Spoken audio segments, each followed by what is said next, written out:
Good evening, ladies and gentlemen.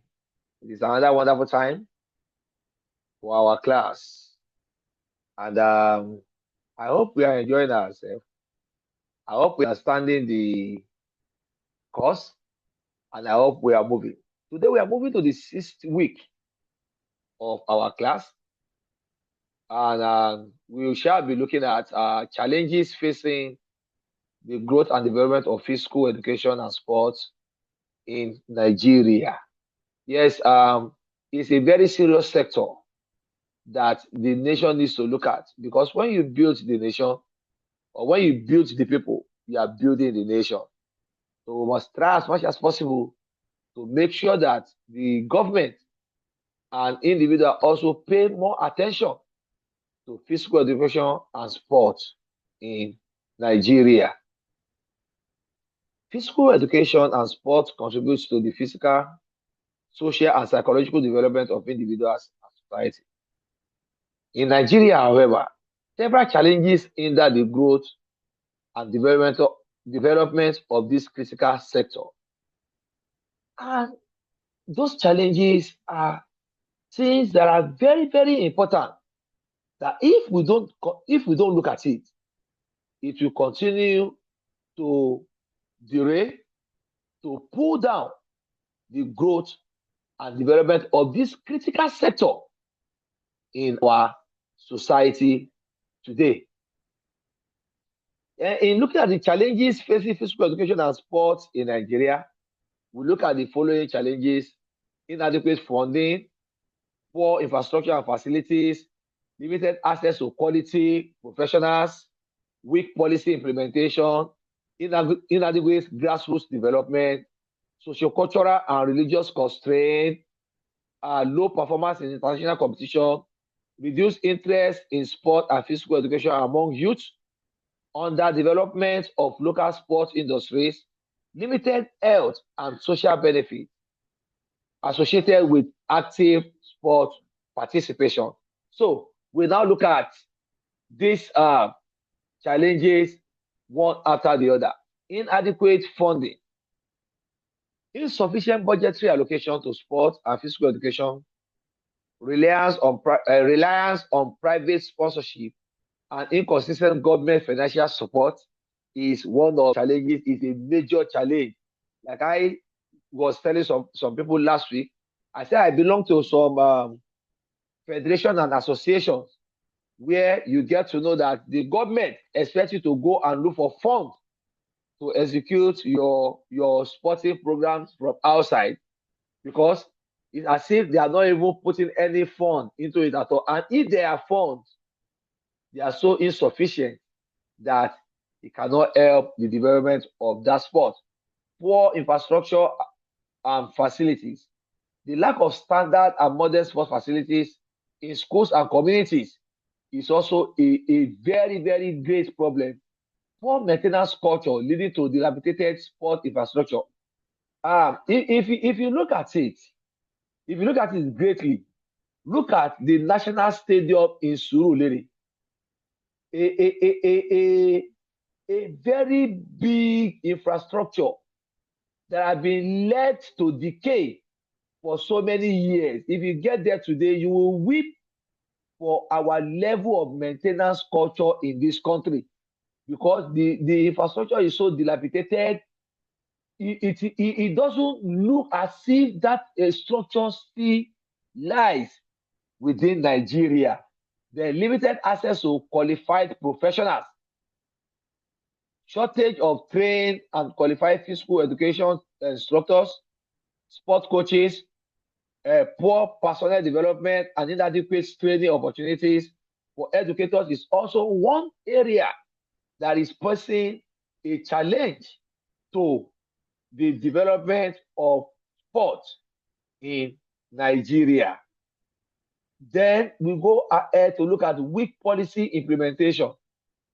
My opinion about some things in Nigeria is that we are always good in formulating policies. But when we formulate these policies, the level of implementation, the level of implementation is always a no-no. is always very, very ineffective. We don't enforce these policies. When we make them, we leave them on paper and nothing happen to it. So, ineffective enforcement of sport policies and physical education curricula are one of those things, challenges. Lack of political will to drive sports reform and policies are also part of those challenges. Inadequate grassroots development. I used to remember when Dr. Raji Fashola was the governor of Lagos State. We have some games, adopt the talent and so on, where we go to the grassroots and look for athletes to build to become people that can represent Nigeria at a particular time or the other, or even the state. But these days, neglect of grassroots program that nurture young talent, limited support for school sport programs, especially in rural areas, are also a big challenge to the growth and development of sports in Nigeria. And this area needs the attention of the government, the private bodies, and so on. Then socio-cultural and religious constraint. Cultural belief and practices that discourage participation in certain sports, gender inequalities, and limited opportunities for female athletes are also some of these challenges that we see that is hindering the growth and development of this. So, what are the impact of these challenges?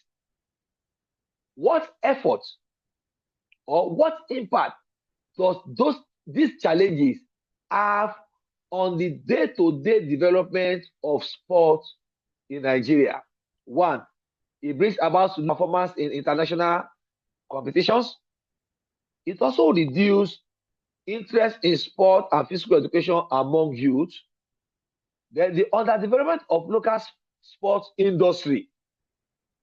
Then limited health and social benefits associated with active sport participation are part of the impact that these challenges bring to our sport development.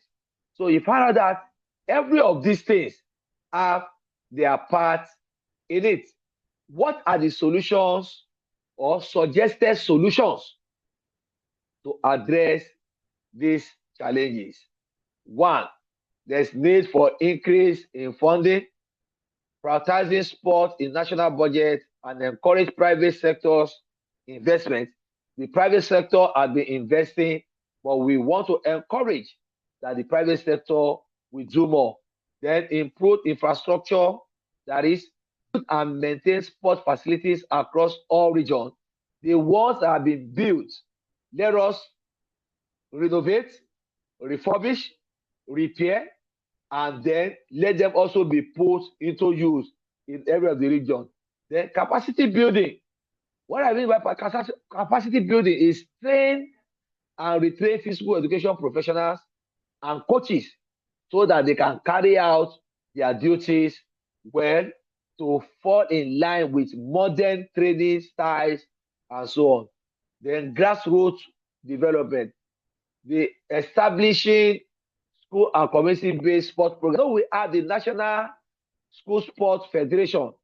The National School Sports Federation needs to be encouraged to do more when it comes to school sports and community development. Then anti-corruption measures, ensure transparency in sport administration. When some particular amount is budgeted for something, let us make sure that what it is budgeted for is what it is used for.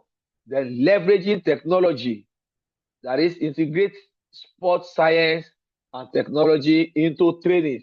There are a lot of innovations that have come into the world of sports today. Let us embrace them. Let us leverage on them to make sure that we take sports to the next level.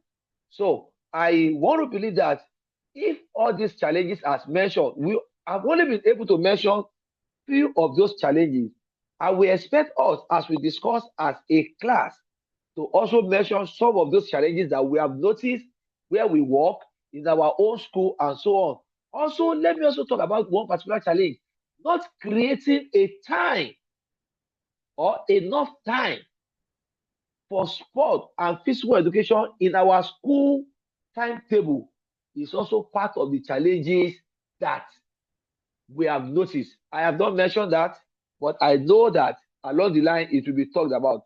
So let's try as much as possible to look at those challenges, the impact those challenges are making on our sports, and then how to address those challenges, meaning providing solutions to those challenges. So, ladies and gentlemen, we have stopped the sharing of the slide so that we can now discuss within ourselves on the topic that we have just discussed about.